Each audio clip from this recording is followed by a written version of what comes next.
Hey guys, স্বাগতম জনাইছো বিধান হাজৰিকা চেনেলৰ আন এটা ভিডিঅ'লে। মই আজি আপোনালোকক দেখাম মই দুখন ফটো আনিছিলোঁ। সেই ফটোকেইখন মই কেনেকৈ ৱালত লগালোঁ সকলোখিনি দেখুৱাবলৈ চেষ্টা কৰিম। বলক তেতিয়াহ'লে আজিৰ ভিডিঅ'টো আৰম্ভ কৰোঁ।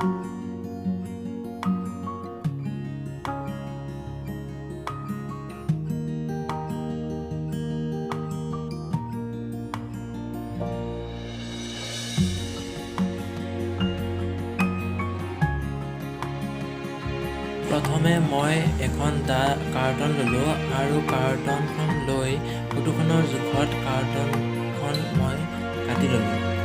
কোনোবাই হয়তো ক'ব পাৰে যে ফটোকেইখন লগোৱাকৈ এটা ভিডিঅ' কৰিব লাগেনে।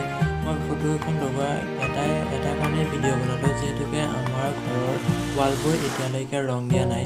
যেতিয়া ৰং কৰিব তেতিয়া মই ফটোকেইখন যদি ডাইৰেক্ট মই এতিয়া লগাই দিওঁ, ৰং কৰাৰ সময়ত বহুত অসুবিধাৰ সন্মুখীন হ'ব পাৰে। ফটোকেইখন এৰাই দিব লাগিব আৰু তেতিয়া ফটোকেইখন নষ্ট হৈ যাব আৰু ৱালখনো দেখাত বেয়া হ'ব। সেইবাবে মই এটা নতুন পদ্ধতিত ফটোখন লগাম বুলি ভাবিছোঁ। সেইবাবে আপোনালোকক দেখুৱাবলৈ চেষ্টা কৰিছোঁ। আপোনালোকৰ যদি কাৰোবাৰ ঘৰত এতিয়ালৈকে বেৰত বা ৱালত ৰং দিয়া নাই আৰু যদি কাৰোবাৰ ঘৰ বাঁহৰ হয়, তেতিয়াহ'লে মোৰ আজি এই পদ্ধতিটো ব্যৱহাৰ কৰি আপোনালোকেও ঘৰত ফটো আঁৰিব পাৰিব। আপোনালোকে ভিডিঅ'টো সম্পূৰ্ণকৈ চাব, তেতিয়া সকলোখিনি কথা কেনেকৈ ফটোখন লগাব পাৰি সকলোখিনি বুজি পাব।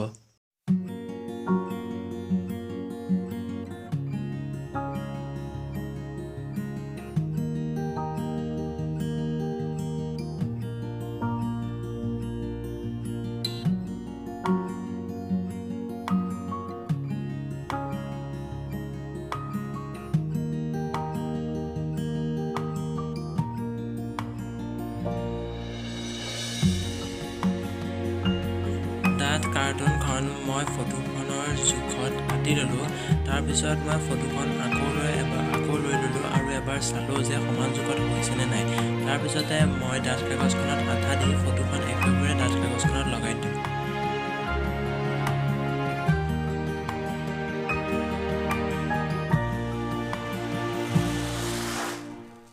ডাঠ কাগজখনত মোৰ ফটোখন লগাই দিয়াৰ এটাই উদ্দেশ্য আছিলে, কিন্তু কাগজখনত লগাই দিলে ফটোখন মজবুত হ'ব আৰু পূৰা থিয় হৈ ৰৈ থাকিব। যদি আপুনি ৱালত লগাই দিয়া হয়, তেতিয়াহ'লে যদি আঠা নালাগে তেতিয়াহ'লে ফটোখন তললৈ শুৱলি গুচি আহিব পাৰে।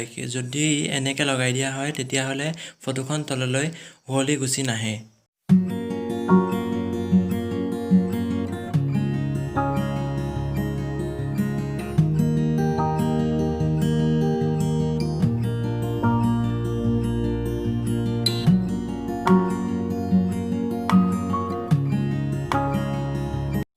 ফটোখন মোৰ ৰেডি হৈ গ'ল। ফটোখন দেখাত এনেকুৱা লাগিছে যে কিবা ফ্ৰেম এটাত আছে, কিন্তু ফ্ৰেম এটাত থাকিলে এখন ফটো যিমান ষ্ট্ৰিক হৈ থাকে, যিমান থিয় হৈ থাকে, এইখন ফটো তেনেকুৱাই হৈ গ'ল। আপোনালোকে দেখিছেনে? মোৰ এখন ফটো হৈ গ'ল। আপোনালোকক যিহেতুকে মই কৈছিলোঁ মই দুখন ফটো আনিছিলোঁ, এইখন ফটো এতিয়া মই লগাম।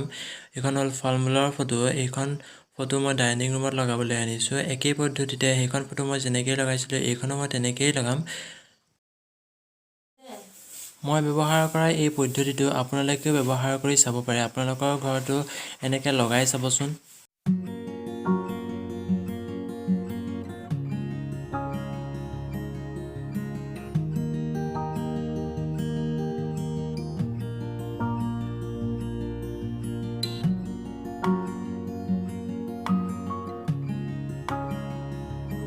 লগাই দিয়াৰ পাছত ডাঠ কাগজখনৰ কিছু অংশ বাঢ়ি পেলাই ৰৈ গ'ল।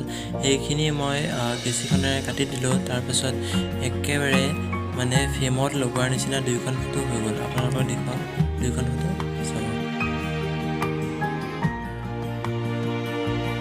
তাৰপাছতে মই ফটোখনৰ ওপৰৰ ফালে দুটা ফুটা কৰি এডাল ৰছী লগাই দিম আৰু তাৰপিছত গজালত ওলমাই দিয়া আপোনালোকক দেখুৱাম। ওলমাই দিয়াৰ পিছত কেনেকুৱা দেখে আপোনালোকে ক'বচোন।